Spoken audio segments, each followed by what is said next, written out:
Bueno, va a hacer este pequeño análisis teórico sobre pues, el análisis de potencia en circuitos eléctricos.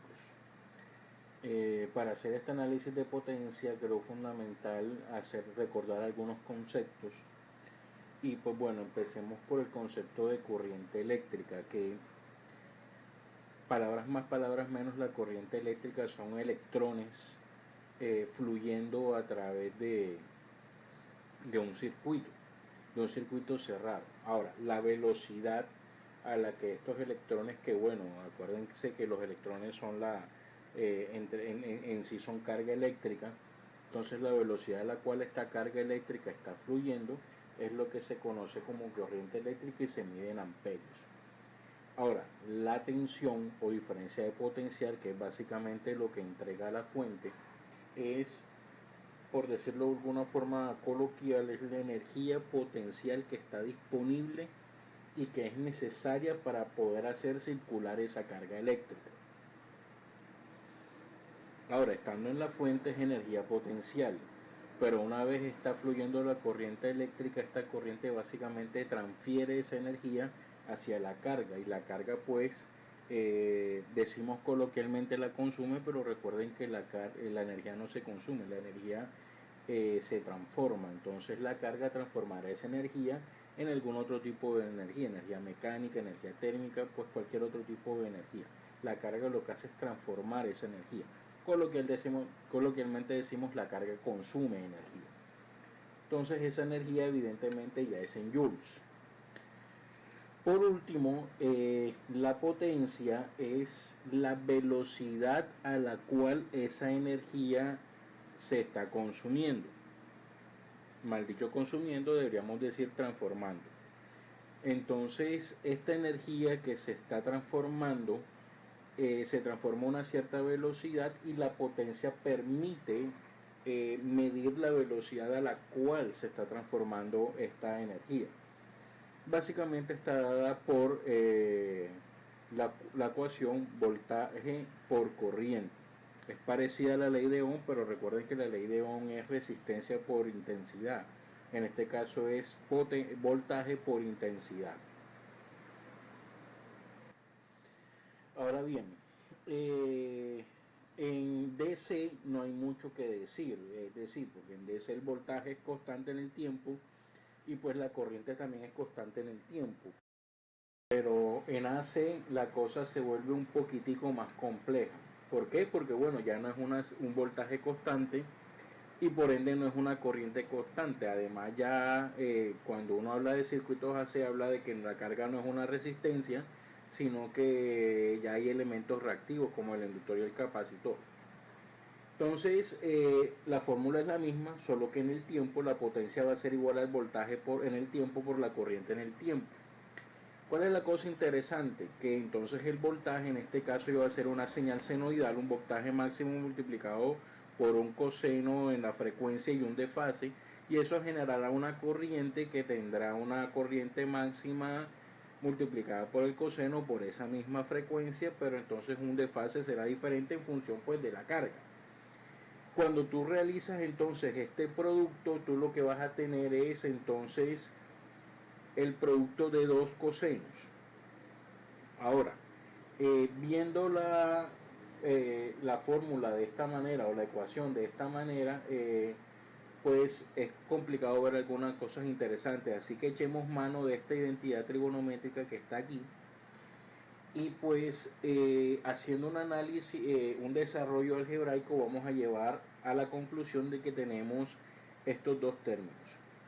Este primer término azulito, que básicamente, si se dan cuenta, la fase tanto del voltaje como la corriente en un circuito eléctrico donde obviamente la carga es un valor fijo, entonces este primer término de la izquierda es un valor constante. Por decirlo de alguna manera, es una componente DC o componente promedio de la potencia que se está suministrando. Mientras tanto, este otro componente que estoy subrayando aquí en verde, entonces este componente será un componente variable en el tiempo, cuya fase en primera instancia, miren que es la sumatoria de las dos fases de las señales de voltaje y de corriente. Pero además de eso, se cuenta de una cosa muy importante. La frecuencia, miren que ahora es el doble. La frecuencia de la potencia es el doble de la frecuencia tanto de la señal de voltaje como de la señal de corriente. Es un aspecto muy interesante a tener en cuenta. Entonces, en AC esto empieza a ser más complejo. Miren que entonces ahora surge una componente promedio y una componente variable en el tiempo, cuya frecuencia es el doble de la frecuencia original de la señal de voltaje, que a la larga sería también la misma frecuencia de la señal de corriente. Esto es un aspecto interesante a observar. Entonces, gráficamente, miren que aquí tengo una señal de color verde, digamos que ese es el voltaje, y tengo una señal de color azul, digamos que esa es la corriente. No están en fase precisamente porque esta impedancia que está aquí seguramente tiene una componente real y una componente imaginaria. Recuerden que la componente real es debido a los elementos resistivos del circuito, y que la componente imaginaria es debido a los elementos reactivos del circuito. Los elementos reactivos, no olviden que son el capacitor y el inductor. Por lo tanto, esta señal de voltaje con una fase inicial, esta señal verde, entonces generará una corriente que es esta señal azul que estamos dibujando aquí. Dadas estas dos señales, entonces se generará esta señal de potencia. Noten que si bien las señales de voltaje están oscilando alrededor de cero, la señal de potencia oscila sobre una línea punteada. Esa línea punteada es precisamente esta componente promedio o componente DC de la potencia que se está transfiriendo hacia la carga. Mientras que esta senoidal, que varía al doble de la frecuencia de esta señal de voltaje y de corriente, está montada sobre esa señal de potencia promedio. Entonces esto es fundamental.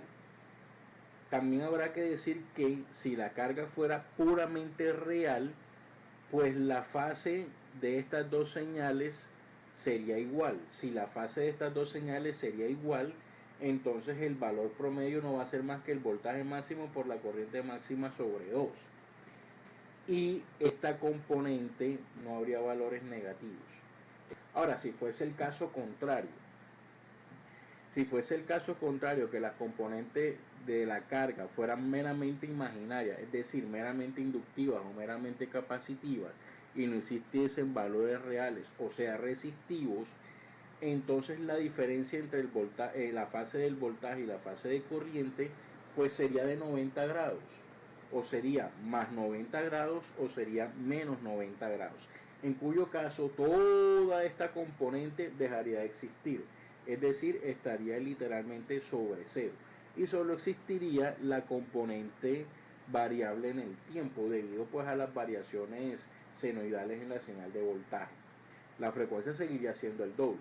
Entonces esto es otro aspecto importante a tener en cuenta, el efecto de que la carga sea puramente resistiva o puramente reactiva en el análisis de potencia. Pero bueno, yo he estado mencionando el término potencia promedio, pero ¿qué es eso de la potencia promedio? Ahora, en general, si yo tengo una señal, ya sea de voltaje, ya sea de corriente, en este caso hablamos de potencia, pues calcular el promedio de esa señal no es más que calcular la integral en un periodo de esa señal, dividido entre el periodo. Como nosotros en este caso nos interesa es la potencia promedio, entonces a esta señal de potencia le tendré que calcular esta integral. Cuando hago todo ese trabajo, cuando yo resuelvo toda la matemática, resulta que calculando esa integral, resolviendo esta integral, este componente variable desaparece y solo me queda este componente que está aquí. Entonces, este componente azul es lo que llamamos potencia promedio. Relevante, miren que a la larga esto termina siendo, dense cuenta que esto termina siendo un valor constante en el tiempo. Miren que este coseno, a diferencia de esta componente negra que se acaba de eliminar, dependen del tiempo, pero este coseno no depende del tiempo, depende exclusivamente de las fases de las dos señales de voltaje y de corriente, que tampoco dependen del tiempo. Entonces esto es un valor constante. Ahora, supongamos que lo que tengo son los dos fasores de voltaje, ¿sí o no? Entonces, si yo quisiese calcular la potencia promedio, lo único que tengo que hacer es el multiplicar estos dos fasores y quedarme solo con la parte real. Ahora bien, tengan en cuenta una cosa, tengo que multiplicarlo es por el conjugado del fasor de corriente. Ahora, si este es mi fasor de corriente, entonces el conjugado no va a ser más que el mismo fasor, pero la fase va a ser negativa. Esa es la única diferencia. Entonces, en ese sentido, yo debo multiplicar el valor máximo por el valor máximo. La ecuación me dice que lo debo dividir entre 2 y sencillamente los ángulos se sumarían. Entonces, se sumaría el ángulo de voltaje con el ángulo de la corriente, pero negativo. Entonces, a la larga, este fasor o esta parte real, la parte real de este fasor me quedará siendo esto que está aquí, que es lo mismo que está allá arriba. Palabras más, palabras menos. Yo no tengo que calcular toda esta integral. Yo, como trato mis circuitos en AC normalmente con fasores, yo tendré el fasor de voltaje y tendré el fasor de corriente. Solo multiplique esos dos fasores, solo que el ángulo de la corriente lo restas, no lo sumas y divides entre 2. Y de esta manera obtienes la potencia promedio en un circuito AC. Bien, pero nosotros también podemos tratar este análisis de potencia promedio con los valores eficaz o RMS. Recordemos que el valor RMS o valor eficaz de una señal senoidal no es más que aplicar esta integral de aquí. Ahora, como estamos trabajando con señales senoidales, ya alguien hizo el trabajo por nosotros. Y entonces el valor no es más que decir que el valor RMS de una señal senoidal no es más que su valor pico sobre raíz de 2, o si fuese de corriente, su valor RMS sería el valor pico sobre raíz de 2. Ahora, nosotros tenemos toda esta ecuación. Miren que lo que esto nos está diciendo es que yo puedo calcular la potencia o con los valores picos dividiendo entre 2 o con valores RMS, pero ya sin dividir entre 2. Ahora bien, la potencia promedio la podemos separar también en dos conceptos fundamentales, uno que es la potencia aparente y otro que es el factor de potencia, siendo la potencia aparente, tal como lo dice la definición de potencia, voltaje por corriente, RMS, o voltaje por corriente sobre 2, si son valores pico. Y el factor de potencia no será más que el coseno del ángulo de factor de potencia. Sepan que el ángulo de factor de potencia, o lo que llamamos ángulo de factor de potencia, es la diferencia entre la fase del voltaje y la fase de la corriente. Más adelante también verán que el factor de potencia se puede definir como la potencia real sobre la potencia aparente. Entonces, en conclusión, yo tengo la potencia como la potencia promedio como el producto de voltaje por corriente, RMS si se quiere, o voltaje por corriente entre 2 multiplicado por el coseno del ángulo de factor de potencia. Por decirlo de alguna manera, estamos diciendo que esta potencia promedio es la potencia aparente multiplicada por el factor de potencia. Entonces, como ya habíamos dicho, yo puedo entonces la potencia promedio calcularla a través de sus respectivos fasores de voltaje y su fasor de corriente. Entonces, a la larga, cuando yo estoy operando dos fasores, a mí me resultará pues un entre comillas fasor en su forma polar, que tendrá una magnitud y un ángulo, o también y ese entre comillas fasor lo puedo representar en su forma rectangular, que tendrá una parte real y una parte imaginaria. Entonces, cuando hablamos de la potencia compleja, entre comillas estamos diciendo pues todo. La parte real, como ya la venimos diciendo, es la potencia, valga la redundancia, real. Esta potencia real se debe a los efectos resistivos de la impedancia a la que se esté entregando esta potencia. Mientras que la potencia reactiva, que es la parte imaginaria del entre comillas fasor de potencia, se deben a los efectos reactivos, ya sea del capacitor o ya sea de el inductor. Entonces yo tendré potencia real, potencia reactiva, potencia aparente, que ya sabemos que nada más es el producto de estos dos, y eso puede básicamente dibujarse en un gráfico vectorial. Recuerden que la parte real y la parte imaginaria son los componentes del vector, en donde el largo del vector vendría siendo la potencia aparente. El ángulo que hace con el eje real vendría siendo precisamente el ángulo del factor de potencia, este ángulo que tenemos aquí, y pues la parte real de ese vector vendría siendo la potencia real, mientras que la parte imaginaria de este vector entonces vendría siendo la potencia reactiva. Recuerden que la potencia real viene dada por los efectos resistivos de la impedancia, mientras que la parte imaginaria de esta potencia se está dando precisamente por los efectos de los capacitores y de los inductores. Los inductores normalmente se representan con la letra L. ¿Sí? Ahora, entonces, dense cuenta de un detalle fundamental.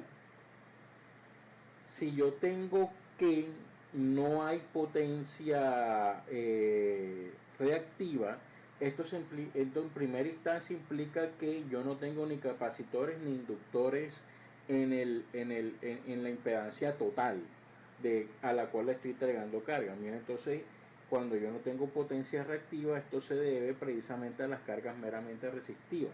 Solo existen resistencias en la resistencia equivalente total. Pero si mi potencia reactiva es menor que 0, o sea, es negativa, este valor es negativo, quiere decir que eso se debe a cargas capacitivas. Entonces tenemos un factor de potencia adelantado. ¿Por qué? Porque la corriente se está adelantando al voltaje. Entonces ahí hablamos de un factor de potencia adelantado cuando la componente imaginaria es negativa. Ahora, si esta componente imaginaria del factor de potencia es mayor a 0, entonces tenemos un factor de potencia en atraso. Esto se da porque la corriente se atrasa con respecto al voltaje. Tengan en cuenta que la corriente varía gradualmente en un inductor, pero el voltaje sí puede variar de forma abrupta. Entonces la corriente siempre se va a retrasar. En resumen, yo tengo la potencia compleja. La potencia compleja no es más que el producto de los dos fasores de voltaje por el conjugado de la corriente dividido entre 2. Esto es el producto de los valores RMS o el producto de los valores pico sobre 2. Y esta potencia compleja se separa en potencia aparente, que no es más que los valores RMS multiplicados, o como es lo mismo, la magnitud, esta magnitud del fasor de la potencia compleja. La potencia real será solo la componente real. Esta componente real, que sería la potencia aparente por el coseno del ángulo de factor de potencia, y tenemos la potencia reactiva, que sería la potencia aparente por el seno del factor de potencia, la parte imaginaria. Vectorialmente yo lo puedo representar en un triángulo donde la hipotenusa es la potencia aparente, el cateto adyacente a la hipotenusa, perdón, el cateto adyacente al ángulo del factor de potencia, el cateto real, es la potencia real, y la potencia reactiva entonces es la componente imaginaria, esta componente imaginaria del factor de potencia. Por último, habría que decir que el factor de potencia es un aspecto muy importante a tener en cuenta, y que el factor de potencia es preferible que el factor de potencia sea igual a 1. ¿Por qué? Porque en la realidad nosotros quisiéramos solo tener cargas resistivas. Y otra realidad es que, ya sea a nivel industrial o ya sea a nivel residencial, lo que tú tienes en la industria o en las casas a nivel residencial son cargas inductivas. ¿Esto qué quiere? ¿Esto por qué se debe? Porque a la larga, tanto en la industria como en la residencia, lo que hay es motores por doquier. Y los motores no son más que inductores, entonces muy poco tú vas a tener cargas capacitivas. Sin embargo, si la componente inductiva es demasiado grande, entonces el factor de potencia se hace cada vez más pequeño, pues por el ángulo, ¿no? Y eso no es favorable a nivel industrial. Lo que es favorable es que uno tenga unas cargas meramente resistivas, buscando que la carga general fuese, idealmente, es imposible, pero idealmente meramente resistiva. Ahora, teniendo en cuenta que las cargas inductivas suman, agregan potencia reactiva, y que las cargas pasivas lo que hacen es que restan cargas reactivas, lo que se hace es compensar estas cargas inductivas, pues poniendo un capacitor en paralelo con toda esta carga que se tiene. ¿Qué pasa? Que es que yo tengo mi fasor de voltaje como está aquí, y entonces esto generará un fasor de corriente, ¿sí? En principio, lo que ocurre es que cuando yo agrego un capacitor, pues aparentemente la corriente se va a incrementar, pero lo que ocurre es que, como recuerden que tanto el capacitor como el inductor son elementos almacenadores de energía, entonces en principio este inductor estará tratando de devolver energía hacia la fuente. Lo que ocurrirá ahora es que el inductor no devolverá esa energía hacia la fuente, sino que se la devolverá al capacitor. Y luego en el siguiente ciclo en el siguiente semiciclo el capacitor hace lo contrario.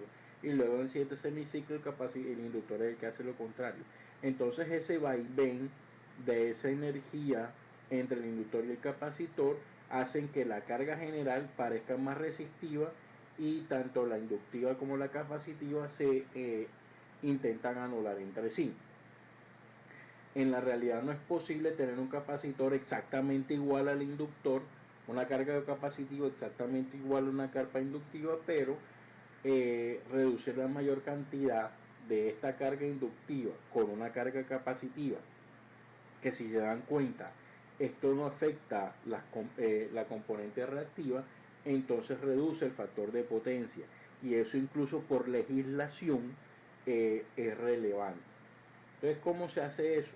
Como ya sabemos que uno puede dibujar un triángulo con la potencia en general, teniendo que la hipotenusa es la potencia aparente, y teniendo en cuenta que la potencia real es el cateto adyacente al ángulo, y que la potencia reactiva es el cateto opuesto al ángulo, entonces yo lo que tengo es la situación S1, la potencia reactiva aparente 1 con el ángulo 1.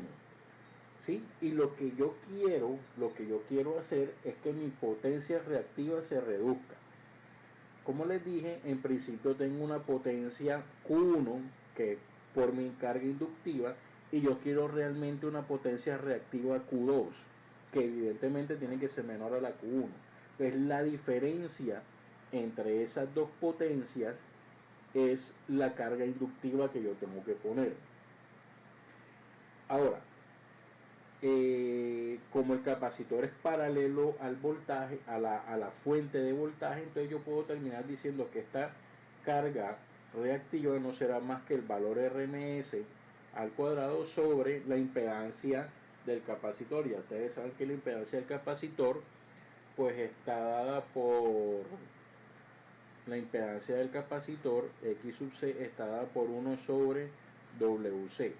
Entonces, reemplazando esto en esta ecuación, a mí me queda que esta potencia reactiva que yo voy a restarle a mi potencia total, que es inductiva, lo puedo hacer agregando un capacitor de esta magnitud.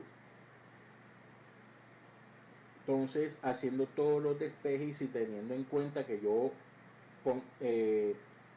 esto me está dando un factor de potencia, ya saben que el factor de potencia es el cálculo de teta sub 1, yo quiero un nuevo factor de potencia más grande, implica un ángulo más pequeño, entonces tengo un nuevo ángulo teta sub 2, como quiera que sea, Q1 menos Q2 que a la larga me da QC se puede calcular mediante esta expresión. Es básicamente trigonometría en este triángulo. Y haciendo esto yo puedo llegar a que mi capacitor va a ser igual a la carga capacitiva sobre la frecuencia sobre raíz de 2. Ahora yo esta potencia la puedo reemplazar por sencillamente la tangente de los dos ángulos si tuviese los dos ángulos, o lo puedo reemplazar directamente por los valores de potencia reactiva que es lo que quiero compensar, y listo. Básicamente lo que estoy diciendo es que para corregir el factor de potencia lo que yo tengo que hacer es a mi carga inductiva agregarle un capacitor. ¿Cuál es el valor de ese capacitor? Pues dependerá en primera instancia de cuánta potencia reactiva quiero compensar. Si tengo esta cantidad de potencia reactiva Q1 y lo que quiero es esta cantidad de potencia reactiva Q2 menor, entonces debo compensar esta potencia reactiva con un capacitor. Y esta expresión me permite calcular cuál es el valor de ese capacitor. De esa manera es como uno puede compensar el factor de potencia. De nuevo, es un asunto de legislación. En Colombia y en cualquier país, tú tienes un factor de potencia mínimo. Si tú estás por debajo de ese factor de potencia, tú tienes que compensar el factor de potencia.